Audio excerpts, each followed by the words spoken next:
Tu ne les sors pas de là.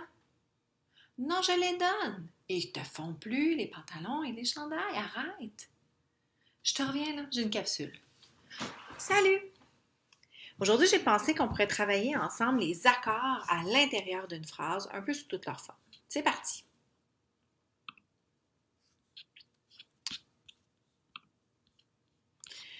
Alors, comme tu sais, à l'intérieur d'une phrase, tu as une portion de ton code de correction qui est à ta disposition pour vraiment faire les bons accords, que ce soit les accords à l'intérieur d'un GN ou que ce soit encore les accords entre le sujet et le verbe. Et c'est important de prendre le temps de se questionner pour faire les accords nécessaires.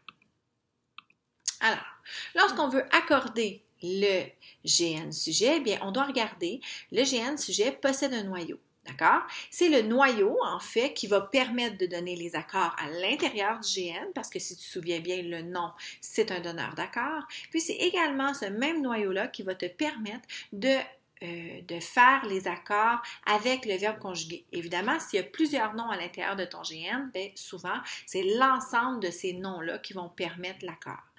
Par contre, il peut y avoir certaines exceptions, disons si je dis le lion ou le tigre, à ce moment-là, ton verbe conjugué peut s'accorder à la troisième personne du singulier. Dans le fond, la meilleure façon de savoir, c'est lorsque tu trouves ton sujet, c'est de le pronominaliser. Lorsque tu le pronominalises, est-ce qu'il va être au singulier ou au pluriel? Donc, ton nombre va t'aider pour bien faire l'accord du verbe conjugué. Donc, voilà, on remplace le GN tout simplement avec la pronominalisation. Hey, je l'ai dit sans me tromper. Wouhou! L'accord, maintenant, lorsque c'est déjà un pronom sujet, ben, c'est encore plus facile. Dans le fond, le pronom va donner sa personne et son nombre au verbe conjugué. Par exemple, ce sont elles qui travaillent si fort, c'est la troisième personne du pluriel. À ce moment-là, j'ai pas trop à me casser la tête, sinon que de connaître mes terminaisons selon le temps de verbe utilisé. Dans le prédicat, eh bien, on sait que le groupe du verbe, c'est le nom que l'on donne, ok? On l'appelle aussi le GV, ok? Tu te souviens, je t'ai expliqué que nous, au primaire, on utilise le mot prédicat, mais en fait, c'est le groupe du verbe. C'est comme si on disait, je suis Thérèse, je suis une coiffeuse, mais là, on parle de la coiffeuse, mais on parle pas de Thérèse. Bon. Le verbe conjugué va tout simplement s'accorder avec son sujet. C'est un peu la même chose dans l'autre sens de ce qu'on a vu tantôt. OK? Fais attention, dans le fond, le groupe du verbe est quand même composé de plusieurs mots. Donc, il faut juste s'assurer qu'on fait l'accord de la bonne chose. Il peut avoir seulement un noyau. Il pourrait avoir un noyau plus un complément direct, un noyau et un complément indirect, ou encore un noyau et un attribut du sujet. Lorsqu'il a un attribut du sujet, tu dois t'assurer de faire l'accord entre l'attribut et le sujet également, parce que c'est un attribut du sujet. Pas plus compliqué que ça. Tu as parfois des mots qui désignent un ensemble d'éléments. Par exemple, tout le monde ou la majorité. On aurait l'impression que ça inclut pas mal de monde, donc il faudrait peut-être l'accorder au pluriel. Attention, évidemment, c'est important d'accorder selon le GN et non pas selon ce que le mot peut désigner. Okay? La majorité des élèves, dans ce cas-ci, le GN, le noyau, c'est la majorité parce que c'est le premier. La majorité, c'est au singulier. Donc, tu vas devoir le remplacer par elle au singulier. À ce moment-là, tu vas devoir faire l'accord avec le verbe en conséquence. Il y a certaines exceptions, mais de façon générale, là, c'est ce qu'on te demande de faire. Évidemment, si tu recherches dans l'Office de la langue française, ils vont également te proposer de valider qu'est-ce que tu veux signifier à travers ça. Ça va guider ton accord.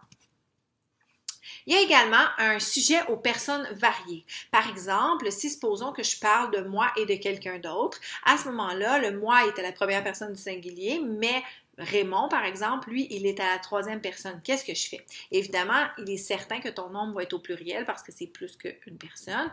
Par contre, à ce moment-là, tu dois tout simplement utiliser la manipulation syntaxique du remplacement pour être capable de voir, lorsque tu le remplaces par un pronom, valider quel pronom tu vas utiliser. Raymond et moi, c'est nous. Okay? Qui travaillons si fort ce matin.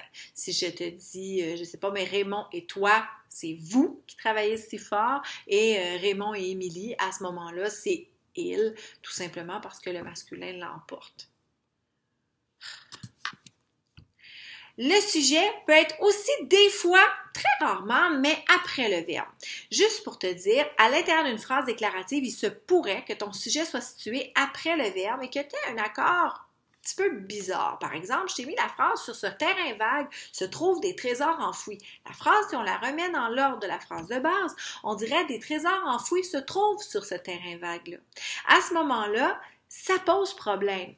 Et puis, lorsque tu utilises la manipulation syntaxique de l'encadrement, tu vas dire c'est parce que ça marche comme pas, là. Pour être capable de le faire, à ce moment-là, je te demande d'utiliser ton jugement, mais aussi tu peux remettre la phrase dans l'ordre de la phrase de base, puis ça va te donner un coup de main à savoir dans quel sens que tu dois accorder de tout. Voilà.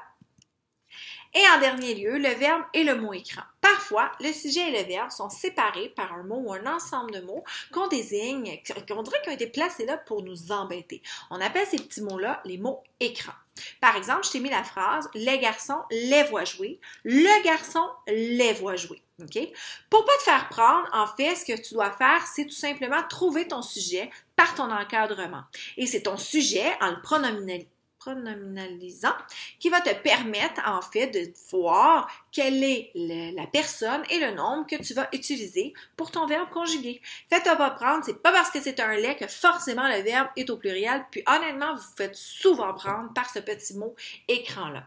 Le mot écran, en fait, là, lorsque, comme dans la phrase ici, c'est un pronom, ok? Et il remplace, dans ce cas-ci, un CD. Donc, par exemple, c'est les garçons voient jouer quelqu'un. OK? On ne sait pas qui, là, mais ils voient des personnes qui jouent. OK? Donc, à ce moment-là, c'est juste qu'on l'a utilisé pour peut-être éviter de répéter toujours la même chose. On a utilisé le pronom pour que la phrase fasse plus jolie. Tu te souviens que je t'ai déjà expliqué qu'on n'est pas des hommes des cavernes, on ne tire pas notre femme par les cheveux pour qu'elle vienne souper. Donc, forcément, on a inventé les pronoms pour faire cute et faire éviter des répétitions constantes. J'espère que ça t'a donné un coup de main sur les accords à l'intérieur de la phrase. Évidemment, c'était très sommaire. Ceci dit, c'est important que tu prennes le temps de te référer à tout ce qui est ton lexigramme, mais aussi prends le temps de faire ton code de correction de façon assidue, puis plus tu vas le faire, plus ça va développer des automatismes dans ta tête, puis ça va t'aider éventuellement à quitter le code de correction puis le faire automatiquement dans ta tête. Alors, je te le souhaite, là, parce que faire des flèches sur un texte de 100 pages, là, c'est moyen. Hein? Alors, voilà. Donc, sur ce, je vais aller m'assurer que mon fils n'ait pas tout rangé ses affaires dans ses tiroirs. Salut! Mais t'as pas le droit de mettre mes vêtements! Qu'est-ce que tu fais là? OK, parce qu'on donne tes affaires, donc on donne les miennes. Ben, voyons!